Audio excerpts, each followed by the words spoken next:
حضور صلی اللہ تعالیٰ علیہ وسلم کی سیرت طیبہ پر لکھا، اور امت مسلمہ کا جو تعلق رسول اللہ صلی اللہ تعالیٰ علیہ وسلم سے کچھ کمزور ہو گیا ہے، اس سیرت پر لکھنے کی وجہ سے وہ تعلق کو مضبوط کیا گیا۔ سیرت یاد رکھ لیں، اس میں کبھی بھی دوہرا پن نہیں ہوتا۔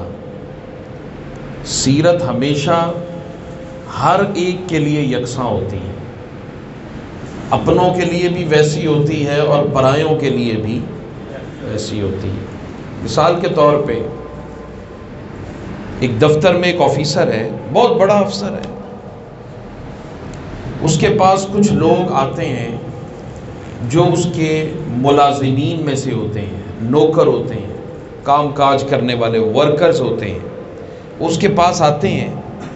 تو جب اس کے پاس آتے ہیں تو وہ ان سے کبھی خوش خلقی سے بات کرتا ہے، کبھی جھڑک کر بات کرتا ہے، کبھی وہ پیار محبت کی بات کرتا ہے اور کبھی سختی سے بات کرتا ہے۔ ملازم ہے، ورکر ہے، اس بیچارے نے کیا کہنا ہے؟ اچانک یک لخت ایسا ہوتا ہے کہ وہ ورکر اس کے دفتر سے باہر جاتا ہے، پھر اچانک اس کا کوئی بہت قریبی رشتہ دار آتا ہے یا جس سے زندگی میں اسے کوئی کام کاج پڑتا رہتا ہے، تو اچانک وہ تلخی کو ختم کر کے، اپنی طبیعت میں سختی کو ختم کر کے، اور اپنے چہرے پر جو تاثرات بڑے تلخی والے ہوتے ہیں، سخت ہوتے ہیں، ان کو اچانک بدل دیتا ہے۔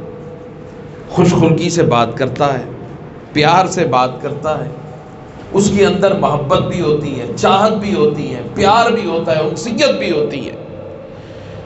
اب یہ جو آپ اس کی زندگی کا عمل دیکھ رہے ہیں کہ اپنوں کے ساتھ کسی اور ڈب پر ملتا ہے اور غیروں کے ساتھ کسی اور ڈب پر ملتا ہے، یہ جو دوہرا پن ہے اس کی زندگی کا، ڈوئلزم جو ہے، اس کو ہم سیرت نہیں کہہ سکتے، یہ سیرت نہیں ہے۔ سیرت یاد رکھ لیں کہ انسانی زندگی کے اس بیہیویئر کا نام ہے، اس کردار کا نام ہے، اس اخلاق کا نام ہے جو ہر اپنے اور پرائے کے لیے ان تمام تر امتیازات سے ماورا ہر کس و ناقص، ہر اپنے اور پرائے کے لیے یکساں ہو۔ ایسا نہیں ہے کہ اپنوں کے لیے اور کسی اور ڈھب پر بات کرتا ہے اور غیروں سے کسی اور ڈھب پر بات کرتا ہے۔ تو سیرت انسانی زندگی میں کسی خاص لمحے، کسی خاص وقت، کسی خاص جماعت اور کسی خاص گروہ کے لیے خاص نہیں ہوتی، بلکہ ان سب سے ماورا، کوئی اپنا ہو پرایا ہو، ہر کسی کے لیے یکساں ہوتی ہے۔ حضور صلی اللہ تعالی علیہ وسلم کی سیرت طیبہ اسی معنی میں عالم انسانیت کے سامنے آئی۔ حضور صلی اللہ تعالی علیہ وسلم کا کردار، حضور کا بیہیویئر، حضور کا اخلاق، وہ جیسا اپنوں کے ساتھ ہوتا ویسا غیروں کے ساتھ بھی ہوتا تھا۔ جیسا ابو بکر و عمر، عثمان و علی کے ساتھ ہوتا، اگر ابو جہل یا کوئی کافر آ جاتا، منافق بھی آ جاتا، حضور کا کردار ویسا ہی رہتا۔ حضور کی چادر رحمت ہر کسی پر تنی رہتی، کوئی حضور کو مانتا یا نہ مانتا، حضور کی تعظیم و تکریم کے حقوق بجا لاتا یا نہ لاتا، مگر حضور صلی اللہ تعالی علیہ وسلم کا اخلاق، حضور کا پیار، حضور کی محبت، حضور کی انسیت جس طرح اپنوں کے لیے ہوتی، پرایوں کے لیے بھی ویسا ہی ہوتی۔ اسی لیے حضور صلی اللہ تعالی علیہ وسلم نے فرمایا انما بعثت لاتمم ومکارم الاخلاق۔ یہ بڑے بڑے فلسفی، یہ بڑے بڑے لوگ جو سیرت کی بات کرتے ہیں، کردار کی بات کرتے ہیں، بیہیویئر کی بات کرتے ہیں، ان تمام تر لوگوں کی اس کردار کی جو جھوٹی کاوشیں اور کوششیں کر کے اور صرف لکھی پڑی باتیں، ان کو ایک طرف رکھ کے حضور صلی اللہ تعالی علیہ وسلم نے اس کردار کو تمام تر ہر قسم کی گرد سے پاک کر کے اسے منتہائے کمال پر پہنچا دیا اور فرمایا لوگوں میں اس دنیا میں آیا ہوں تاکہ میں تمہیں اپنے کردار کے ذریعے، اپنے بیہیویئر اور اپنے اخلاق کے ذریعے سیرت کا ایسا معیار دے کر جاؤں کہ قیامت تک اس طرح کی سیرت کا معیار کوئی تصور بھی نہ کر سکے۔ وما ارسلناک الا رحمتا للعالمین، اللہ پاک نے اے محبوب آپ کو تمام جہانوں کے لیے رحمت بنا کر بھیجا۔ اب ہمیں وہ رحمت ہے، وہ رحمت ہے، ہر کسی کے لیے رحمت ہے۔ وہ ایسا تو نہیں ہے کہ ہم کہیں کہ حضور کی رحمت ہمیں تو ہے مگر امریکہ میں بیٹھے کسی عیسائی کے لیے نہیں ہے، ایسا نہیں ہے۔ حضور کی رحمت اس کے لیے بھی ہے، کسی یہودی کے لیے بھی ہے، ہندو کے لیے بھی ہے، ہر کسی کے لیے حضور کی رحمت یکساں ہے، حضور کی رحمت یکساں ہے۔ اور پھر اللہ پاک نے حضور کی رحمت کو، تمام جہانوں کو حضور کی رحمت سے بھر دیا ہے۔ فرمایا تمام جہانوں کے لیے۔ آپ دیکھتے ہیں نا روزمرہ زندگی کے اندر آپ سبزی کو زیادہ استعمال کرتے ہیں گندم سے نہیں، بلکہ گندم کو زیادہ استعمال کرتے ہیں سبزی سے۔ مرچ کو استعمال کرتے ہیں نمک سے نہیں، بلکہ نمک کو استعمال کرتے ہیں مرچ سے زیادہ۔ تو نمک، سبزیاں اور گندم اور مرچیں اور یہ جتنے بھی پھل اور مختلف سبزیاں ہیں، ان کو آپ زیادہ استعمال کرتے ہیں یا پھر پانی کو استعمال کرتے ہیں؟ بدیہی سی بات ہے، پانی زیادہ استعمال ہوتا ہے۔ ابھی یہاں پر بیٹھے میں بوتل ختم کر دوں پانی کی، مگر کھانا تو نہیں ہے۔ وہ صبح ناشتہ کیا، اب جمعہ پڑھا کے جانے کے بعد اب کھانا جا کے کھاؤں گا، اگر مصروف ہو گئے تو پھر رات کو ہی۔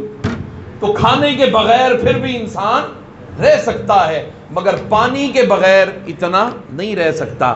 اب آپ دیکھ لیں، گندم بھی ہے، گندم، پھل بھی ہیں، سبزیاں بھی ہیں، سب کچھ ہے، پانی بھی ہے، مگر ہوا نہیں ہے، ہوا نہیں ہے۔ تو پتہ یہ چلا کہ ہوا کی ضرورت ہمہ وقت ہر کسی کو ہے۔ اب کرونا کے دنوں میں تو ہر کسی کو زیادہ بڑھ جاتی ہے ہوا کی ضرورت، آکسیجن کی زیادہ ضرورت ہوتی ہے نا۔ تو پانی کی جسے ضرورت نہ بھی ہو، ہوا کی ضرورت اسے تب بھی ہوتی ہے۔ اب آپ دیکھ لیں کہ اللہ پاک نے ہر کسی چیز کو انسان کے لیے جتنی مقدار میں اس کی ضرورت تھی اتنی مقدار میں اس کو بنا دیا۔ ایسا ہے کہ نہیں؟ ایسا ہی ہے۔ نمک کی زیادہ ضرورت تھی لہذا مرچ سے زیادہ نمک بنا دیا، کانے بنا دی نمک کی۔ اسی طرح پانی کی زیادہ ضرورت تھی گندم سے تو گندم سے زیادہ پانی کو پیدا فرما دیا۔ اب پانی سے بھی زیادہ ضرورت ہوا کی تھی، اللہ پاک نے جہاں پانی نہیں ہے ہوا وہاں بھی پہنچ جاتی ہے۔ تو جتنی مقدار میں جس چیز کی ضرورت تھی اللہ پاک نے اس کو اتنی مقدار میں پیدا فرما دیا۔ مگر اس پوری کائنات میں اور کائنات کے عالم پست و بالا میں اور پھر اس کے ایک ایک ذرے میں ہر شے سے بڑھ کر جس چیز کی ضرورت تھی وہ تھی رحمت مصطفیٰ کی۔ اللہ پاک نے اس رحمت سے پورے جہانوں کو بھر دیا ہے، پورے جہانوں کو بھر دیا۔ میرے آقا کی رحمت، میرے آقا صلی اللہ تعالی علیہ وسلم کی سیرت طیبہ، آپ کا کردار مبارک، آپ کا اخلاق مبارک، آپ کا بیہیویئر مبارک، وہ صرف جیسے اپنوں کے لیے نہیں چونکہ غیروں کو بھی ضرورت تھی ایسے معیار زندگی کی، سو اللہ پاک نے ایسا معیار زندگی دیا کہ اس معیار زندگی میں رحمت ڈال کے فرمایا اے انسانیت کے جھوٹے دعوے داروں، سیرت کی بات کرنے والوں، میرے محبوب سے بڑھ کر کائنات میں نہ کوئی سیرت کا دعویٰ کر سکتا ہے اور نہ کوئی سیرت کا ایسا معیار پیش کر سکتا ہے۔ لما تقولون ما لا تفعلون، ہماری سیرت، ہمارا کردار، ہمارا بیہیویئر، کس معیار کا ہم تعلق رکھتے ہیں اپنی سیرت کا، کس سیرت کو ہم پیش کرتے ہیں۔ ہمارے ہیرو ہیں رسول اللہ صلی اللہ تعالی علیہ وسلم، نمونہ عمل ہے رسول اللہ صلی اللہ تعالی علیہ وسلم، مگر ہمارے کردار سے، اخلاق سے کہیں کوئی وہ چیز جھلکتی نظر آتی ہے؟ کہاں نظر آتی ہے؟ کہاں نظر آتی ہے؟ حضور صلی اللہ تعالی علیہ وسلم کی سیرت طیبہ تو ایسی تھی کہ حضور صلی اللہ تعالی علیہ وسلم کے پاس کوئی کافر بھی آ جاتا تو حضور کا دروازہ اس کے لیے بھی کھل جاتا تھا۔ وہ کافر آیا، حضور نے ویلکم کیا، کسی نے جگہ نہ دی، حضور نے جگہ دی اپنے گھر میں۔ فرمایا سو جاؤ، بھوکا تھا۔ فرمایا کچھ کھاؤ گے؟ کہا ہاں بھوکا ہوں، کچھ کھاؤں گا۔ اب جنہوں نے دیش سے نکالا تھا وطن سے تلواروں کے سائے کے اندر، آج وہ بھوکا جب کوئی دروازہ نہ کھلا تو آج اسی کے در پر آ گئے۔ دروازہ کھٹکھٹایا، میرے آقا نے دروازہ کھٹکھٹانا کیا تھا، کھلے ہی رہتے تھے۔ بھئی غوث پاک کا دروازہ کھلا رہتا ہے، خواجہ غریب نواز کا کھلا رہتا ہے، مولا علی کا کھلا رہتا ہے، یہ تو رحمت للعالمین ہے، یہ تو دروازہ ہر کسی کے لیے کھلا ہے۔ بس وہ اندر چلا گیا، حضور صلی اللہ تعالیٰ علیہ وسلم نے پوچھا کھاؤ گے؟ بھوکا تھا۔ حضور صلی اللہ، اب کافر ہے، ابھی ایمان اسے نصیب نہیں ہوا۔ اب اس نے کیا کیا، حضور صلی اللہ تعالیٰ علیہ وسلم نے اس کے لیے اب خود کچھ نہیں کھایا تھا، 3 دن سے فاقے تھے میرے مصطفیٰ کے صلی اللہ تعالیٰ علیہ وسلم، اس کے لیے بکریوں کا دودھ دھویا اور دودھ پیالہ بھر کر اس کو پیش کیا میرے آقا نے صلی اللہ تعالیٰ علیہ وسلم نے، اللہ کے محبوب نے پیالہ دیا کسی کافر کو۔ اب اس نے گھٹا گھٹ پیالہ پی لیا۔ حضور نے پوچھا اور پیو گے؟ ہاں اور پیوں گا۔ حضور نے اور پیالہ بھر کر دے دیا۔ اب ساری رات وہ جو دودھ پیا تھا، اب ادھر فاقے تھے میرے مصطفیٰ نے، 3 دن تک کچھ نہیں کھایا، 3 دن گزر گئے تھے۔ اب چونکہ حضور کھانا کھلانے والے تھے، حضور پلانے والے تھے، عطا کرنے والے تھے، اب حضور کو تو آرام ہو گیا، نیند آ گئی۔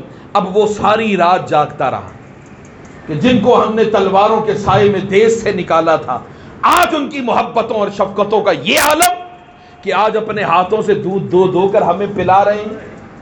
بس یہ ہتھوڑا ساری رات اس کے دماغ پر لگتا رہا۔ ادھر سورج طلوع ہوا، اس کے ایمان کی فجر بھی طلوع ہو گئی، ایمان کے فجر طلوع ہوئی۔ ادھر میرے آقا کریم صلی اللہ تعالی علیہ وسلم تشریف لائے۔ آقا نے پوچھا رات گزر گئی؟ آنکھوں سے آنسو ٹپک رہے ہیں، جی حضور گزر گئی۔ آقا نے پوچھا کچھ کھاؤ گے؟ ناشتہ کرو گے؟ جی لے آئیں۔ حضور نے حسب سابق جس طرح رات کو بکری کا دودھ دویا اور دیا، اسی طرح حضور نے دودھ دویا، پیالہ دیا، اس نے چند گھونٹ پیے اور چھوڑ دیا۔ آقا نے پوچھا پیتے کیوں نہیں؟ کہا کہ حضور پہلے کلمہ پڑھا دے مجھے۔ میرے آقا کریم صلی اللہ تعالیٰ علیہ وسلم نے کلمہ پڑھا دیا، کلمہ پڑھ کر مسلمان ہو گیا۔ اشہد ان لا الہ الا اللہ واشہد ان محمد عبدہ ورسولہ۔ جب کلمہ پڑھ لیا تو اس کے بعد حضور نے فرمایا کہ اور پی لے۔ اس نے کہا نہیں، جب تک ایمان نہیں تھا پیتا جاتا تھا، پیٹ نہیں پھٹتا تھا۔ اب ایمان کی دولت نصیب ہو گئی، اب تھوڑا پی کر بھی کامل ہو گیا، تھوڑا پی کر بھی اللہ پاک نے مجھے سیرابی عطا کر دی ہے۔ اب بات کرنے کا مقصد یہ ہے کہ حضور صلی اللہ تعالیٰ علیہ وسلم کی یہ سیرت طیبہ جو ہے، یہ سیرت طیبہ، اب اس کے بارے میں حضور نے کون سی تبلیغ کی ہے؟ بولیں، حضور نے حدیثیں تو نہیں اپنی بھائی اس طرح ایسا کرو، قرآن کی آیتیں تو نہیں اس وقت پڑھ کر سنائیں۔ میرے آقا کریم صلی اللہ تعالیٰ علیہ وسلم کا جو خلق حسنہ ہے وہ چلتا پھرتا قرآن ہے۔ حضور کا مسکرانا، دیکھنا، حضور کا اخلاق حسنہ، حضور کا پیار، حضور کی محبت، حضور کی انسیت وہ ایسی ہے کہ حضور صلی اللہ تعالیٰ علیہ وسلم تبلیغ نہیں کر رہے مگر اپنے عمل سے جو تبلیغ کی ہے وہ اثر کر گئی ہے۔ امت مسلمہ کا یہی وہ معیار ہے کہ اگر کافر، بھئی چند تھے نا جب مسلمان ہوئے، شروع میں چند تھے، اور اتنے عرب سے بھی زیادہ مسلمان آپ پھیلے ہوئے دیکھ رہے، یہ کیسے پھیل گئے؟ بھئی مجھے یہاں 4 سال ہو گئے، 4.5 سال، اتنی دیر ہو گئی، میں آپ کی حالت تبدیل نہیں کر سکا 4.5 سالوں میں۔ جو جہاں ہے وہیں ہے، جس نے جو سنا چھوڑا چلا گیا، کسی کو کوئی بات سمجھ میں آئی لے لی چلا گیا۔ 4.5 سالوں کا معیار یہ ہے۔ اب حضور صلی اللہ تعالیٰ علیہ وسلم نے اپنے کردار کے ذریعے کائنات کو بدلا ہے، بیہیویئر کے ذریعے بدلا ہے۔ ہمارے افسوس کے ساتھ یہ کہنا پڑتا ہے وہ کردار نہیں ہے جو دعویٰ کرتے ہیں ہم رسول اللہ صلی اللہ تعالی علیہ وسلم کی امتی ہیں اور ہم رسول اللہ صلی اللہ علیہ وسلم. اب یہ سیرت طیبہ کا معیار صرف ممبروں پر بیٹھنے والے علماء کے لیے نہیں ہے. حضور صلی اللہ تعالی علیہ وسلم کی سیرت طیبہ اپنانا صرف جو ملا ہے ممبر پر بیٹھنے والا اس کے لیے خاص نہیں ہے، ہر شخص کے لیے. ہاں وہ رول ماڈل ضرور ہے، وہ رول ماڈل ضرور ہے. اس کے کردار کو دیکھ کر سیکھ کر انسان کی رغبت پیدا ہوتی ہے. جیسے ایک کافر تھا، کافر اور حضرت محمد بن حسن شیبانی حضرت امام اعظم ابو حنیفہ رحمۃ اللہ تعالی علیہ کے شاگرد، ان کی کتاب پڑھ کر وہ مسلمان ہو گیا. کتاب پڑھ کر مسلمان ہو گیا.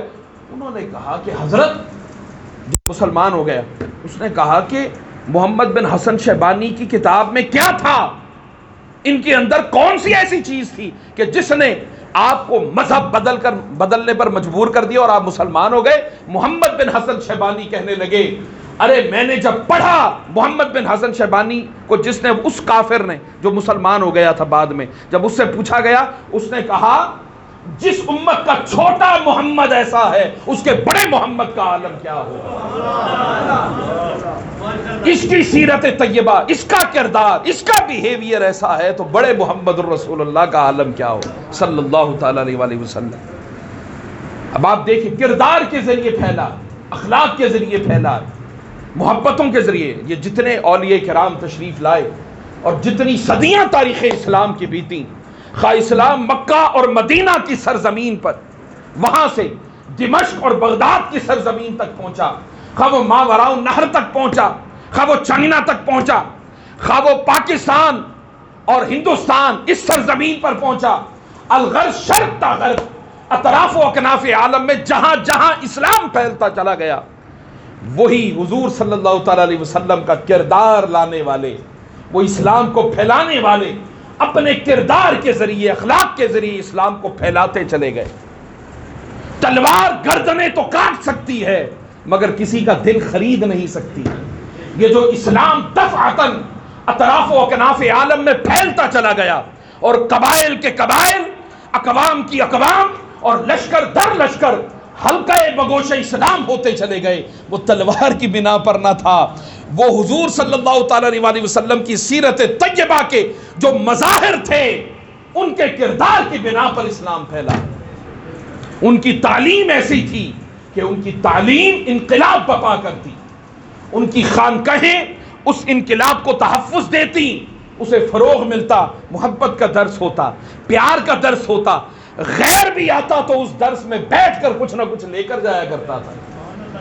ہمارا عالم یہ ہے کہ ایک مسلک والا دوسرے مسلک والے کی بات برداشت نہیں کرتا، اور پھر حالت یہ ہو چکی ہے کہ ہم اب آپس میں ایک دوسرے کی بات برداشت نہیں کرتے. کوئی بات کر لیں، یہ صرف تفرقہ جو ہے نا، یہ صرف ایسا نہیں ہے کہ آپ کے دیندار طبقے کے اندر ہے، نہیں، ہر طبقے کے اندر ہے.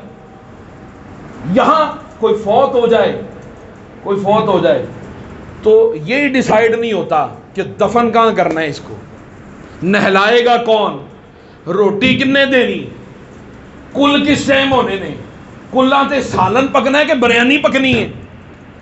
اب یقین جانے ہوتا ہے کہ نہیں ایسا، بولیں. اور پھر نہلانے والا نہلا رہا ہے، اس کے نقص علیحدہ نکالے، اس سے بھی اختلاف ہے. وہ تو مٹی نہیں لائی، تو تیمم نہیں کرایا، تو اے پہلے وضو کو کیوں نہیں کروایا، یعنی کفن تکفین ایسے نہیں کرتے، ایسے کرتے، تدفین ایسے نہیں، ایسے کرتے. ہزارہ اختلافات ایک انسان کی میت پر اتنے ہوتے ہیں، اس کی کل خانی پر اتنے ہو گئے. بھئی اصال ثواب ہے، کچھ بھی کر دیں. اب کھانا بنائے یا نہ بنائے، اچھا چنے بھی ہوں منڈنے کہ نہیں منڈنے، چنے اچھا بھلیاں پانی ہیں کہ مکانے پانے نے، سوگی پانی کہ نہیں پانی. آپ اندازہ کریں ہمارے معیار کا.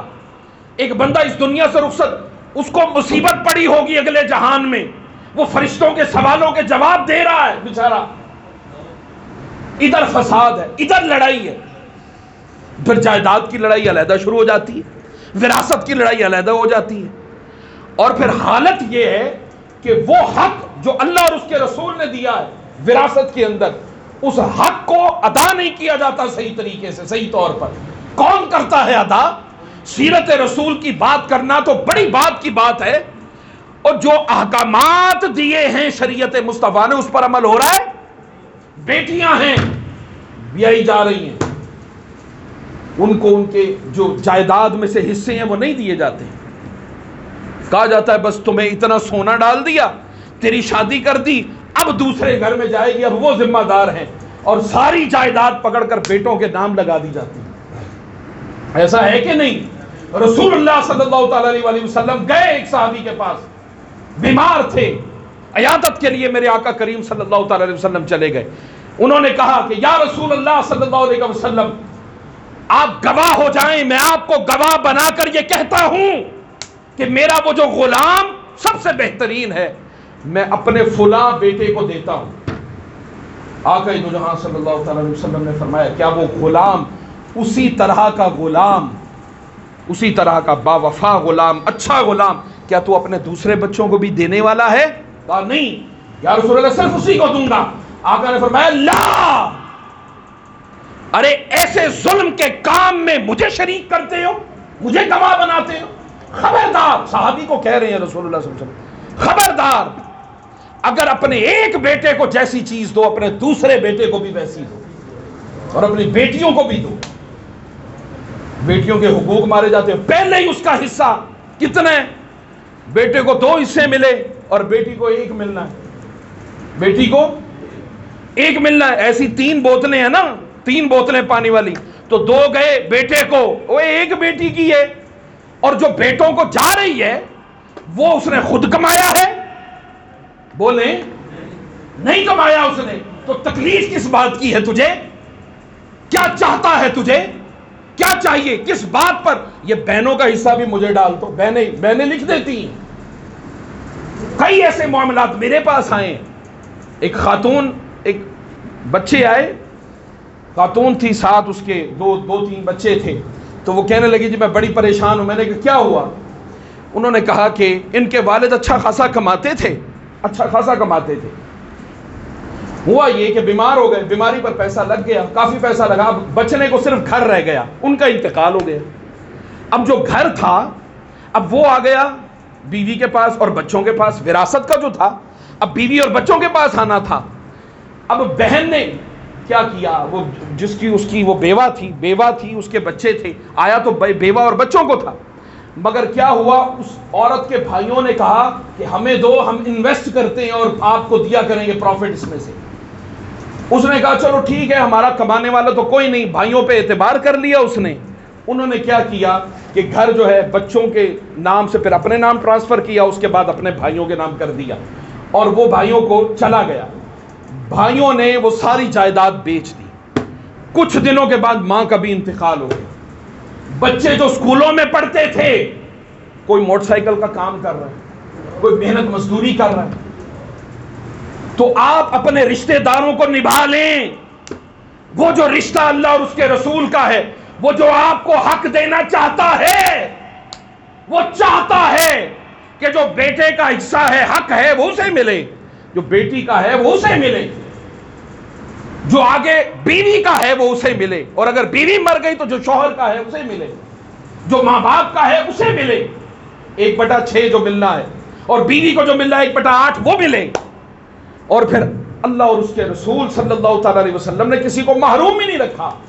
فرمایا اگر کسی کا کوئی رشتہ دار بیٹا نہیں ہے، بیٹی نہیں ہے، بیٹا نہیں ہے، بیٹی نہیں ہے، اور پھر اوپر کوئی نہیں ہے، دادا دادی نہیں ہے، اور قریبی رشتہ دار نہیں، فرمایا پھر جو سب سے زیادہ جس کی قربت ہے یہ حصہ اسی کے حصے میں جائے۔ ہم اپنے ذہن سے سوچتے ہیں یار کیا ہوگا، وہ جو بیٹی کے جو ہیں سسرال والے کہیں وہی ہضم نہ کر جائیں، تو کر جائیں۔ آپ کو کیا ٹینشن پڑی ہے اس بات کی؟ آپ نے آگے قبر میں جانا ہے، وہاں نہیں آپ نے بولنا اور دکھانا۔ اور یہ کہا جاتا ہے کہ اگر انسان خود ایک اچھا فیصلہ اللہ اور اس کے رسول کے احکامات کے مطابق اگر نہ کر کے جائے تو پھر بہتر یہ ہے کہ آگے ان کی جو اولاد ہے وہ پھر وہ جو بھار ہوتا ہے اس کا وہ اولاد اٹھائے تاکہ اولاد اچھی تقسیم کر کے اپنے بہن بھائی میں تھا تو اس کا جو تقسیم کرنے والا ہے اس کا کون سا اپنا ہے؟ وہ بھی تو انہی کا ہے نا جو چلے گئے گزر گئے. تو جو ہے اپنے پاس ہے اب وہ کس کا ہے؟ میرا تو ہے نہیں. یہ بوتل میری تو ہے نہیں, یہ تو میرے والد کی تھی. اس میں پانی ہے, میں نے تو نہیں بھرا تھا, یہ تو میرے والد نے پانی بھر کر بوتل مجھے دی.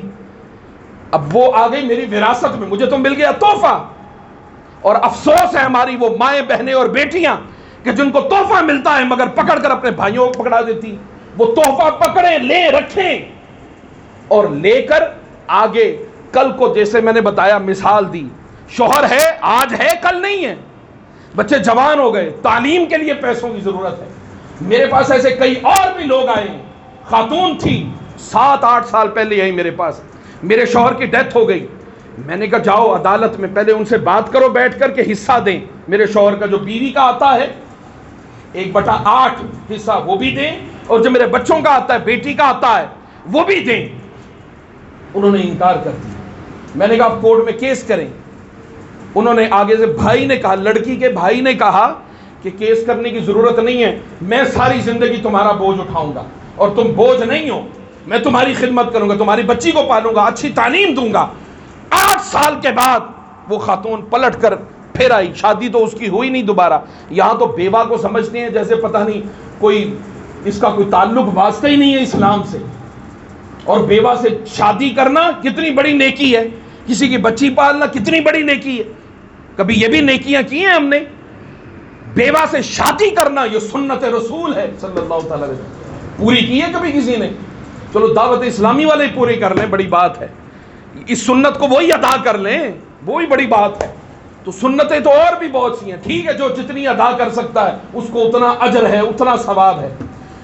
اب 7-8 سال کے بعد وہ خاتون پلٹ کر جب آئی تو میں نے کہا اب روتی کیوں ہے؟ کہا کہ آپ نے 8 سال پہلے جو کہا تھا وہ حق کہا تھا. آج میرے بھائی نے مجھے